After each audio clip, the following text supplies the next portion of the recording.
Mga namimili ng parol nagsimula ng dumagsa sa Pampanga. Sundan sa report ni Claire Lacanilaw.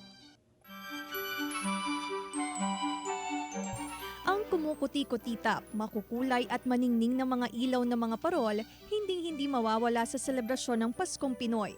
Kaya naman nagsimula ng dumagsa ang ilang mamimili mula sa iba't ibang lugar sa ilang bentahan ng parol sa Jose Abad Santos Avenue sa City of San Fernando, Pampanga.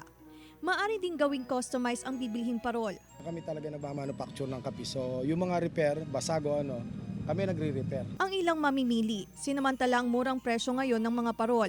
Mula Caloocan, dumayo pa ang 63 anyos na si Zaldi Verdillo para bumili ng parol sa City of San Fernando. Of course, punta po kayo rito, dayo kayo.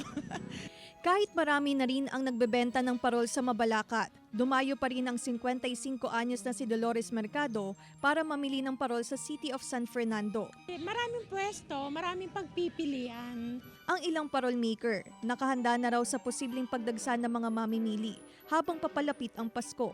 Claire Lacanilaw para sa Mornings with Jimmy Regional TV.